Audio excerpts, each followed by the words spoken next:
everyone, I am Dr. Pulkit Mathur. Today we will discuss about food safety and management system and the components of FSMS.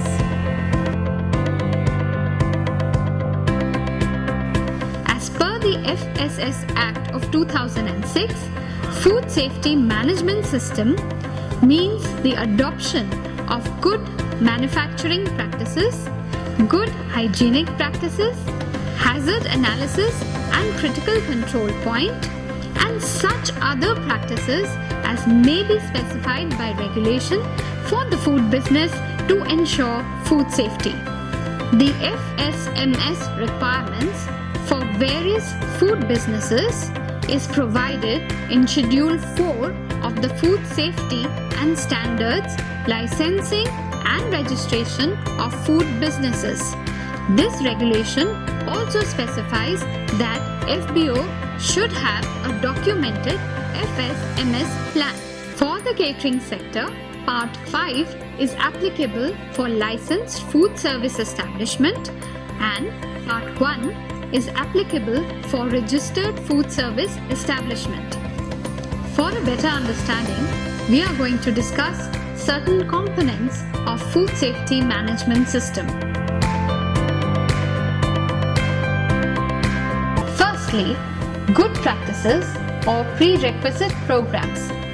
Prerequisite programs are steps, conditions or procedure including good manufacturing practices or GMP, good hygiene practices or GHP, good agricultural practices, good production practices, good distribution practices, and good trading practices, which helps in keeping the operations under control within a food premises and to encourage favorable environmental conditions for food safety. Prerequisite programs are practices, conditions, and procedures that control operation, procedure, and provides foundation for the systems such as HACCP, which is Hazard Analysis and Critical Control Points. There are 8 general principles of PRPs: primary production, establishment design and facilities, control of operations, maintenance and sanitation, personal hygiene, transportation, product information and consumer awareness, training. These principles will be discussed in detail in the upcoming modules. Now, we will discuss about Hazard Analysis Critical Control Point HACCP. The history of HACCP dates back to late 1950s, wherein a team of food scientists and engineers from the Pillsbury Company, the Natwick Research Laboratories, and the National Aeronautics and Space Administration developed a system designed to bring quality into the product to ensure food safety for the manned space program.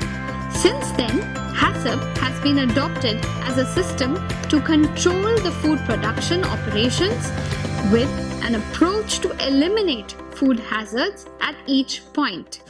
Therefore, Hazard Analysis and Critical Control Points, or HACCP, is a systematic approach for the identification and assessment of the microbiological, chemical, physical, and allergenic hazards and risks associated with manufacturing, distribution, and use of a particular product, and the definition of a means for their control.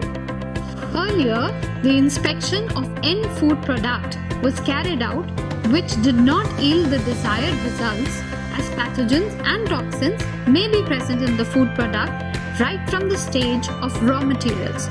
Ultimately, the concept of HACCP was adopted, which ensured food safety from the farm to the fork.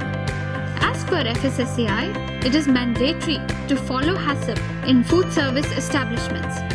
HACCP-based procedures provide businesses with cost-effective system for control of food safety from ingredients right through to production, storage and distribution to sale and service of the final consumer, and reduces the reliance of traditional inspection methods. HACCP is further divided into three parts: hazard, analysis, critical control point. Let's start with hazard. Any foreign object, be it physical, chemical, biological, or condition of food which may cause adverse health effects after consumption of the food product is called a food hazard. Secondly, analysis. Analysis is done to determine or evaluate a situation of food hazard and to examine the nature and intensity of the hazard. Thirdly, critical control point. These are necessary actions that are required to be performed so as to control, prevent, eliminate, reduce any kind of food hazard to an acceptable level. HACCP is based on 7 principles that show you how to develop, implement, and maintain and follow a HACCP system. The 7 principles are: Principle 1. Conduct a hazard analysis. This analysis is important to ensure that no hazardous microbial, chemical, or physical property is hampering food safety and is fit for consumption. Principle 2. Determine the critical control points or CCPs. These are the preventive steps or procedures taken to control and prevent food safety hazards. Principle 3. Establish critical limits. This principle states that one should establish a limit for a critical control point which gives us the maximum and minimum acceptable limit of these hazards in the given situation, such as temperature or humidity. Principle 4 is to establish a system to monitor the control of the CCP. It is important that once CCP has been identified, it has to be monitored at planned intervals to keep the hazard under control and to keep a record for future verification.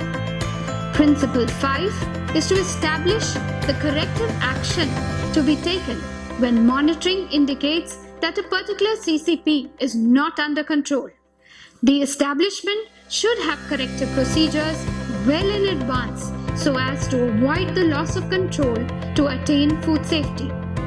Principle 6 is to establish the verification procedures. Test or evaluation or procedures are done besides monitoring to establish that HACCP plan is being followed. Principle 7 is to establish documentation concerning all procedures and records appropriate to these principles and their application. This helps in keeping a history and a track record of all the operations, CCPs, and their behavior for future reference.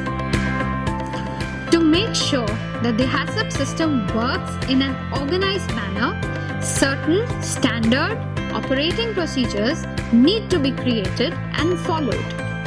Standard operating procedures or SOPs are specific procedures taken by a food establishment to train and educate the staff and to describe the activities necessary to complete the task.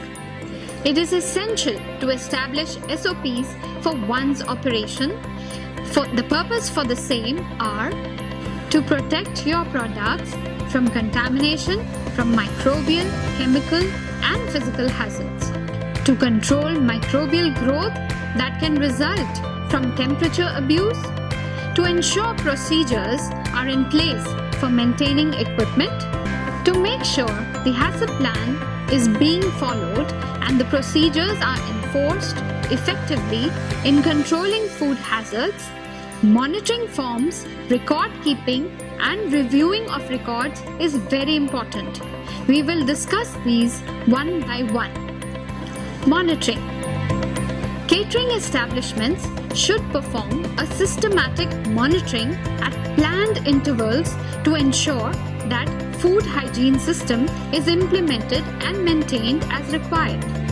The food business shall ensure that technical managers and supervisors have appropriate qualifications, knowledge, and skills on food hygiene principles and practices are able to judge food hazards, take appropriate preventive and corrective action, and to ensure effective monitoring and supervision. Record keeping. Any activity that is taking place in a catering establishment shall be recorded and maintained periodically. It includes material checks, inspection and testing, cleaning and sanitation, water testing, storage, pest control, medical examination and health status of food handlers, training, etc. Importance of record keeping should be communicated to the staff of the food service establishment. Lastly, reviewing of the records. For continual improvement, FBO should undertake a complete review of the systems, including self-evaluation results, customer feedback, complaints, new technologies, and regulatory updates at periodic intervals and necessary corrective actions based on self-evaluation results. To conclude, FSMS or Food Safety Management System is very important, and each organization or establishment should have the FSMS plan in place to comply with HACCP. FSMS plan defines each step in the operation, helps in identifying the hazards, the methods to control the hazards, critical limits, ways of monitoring CCP, corrective actions, verification and record keeping for effectiveness. FSMS helps to identify and work on the organization's food safety risks.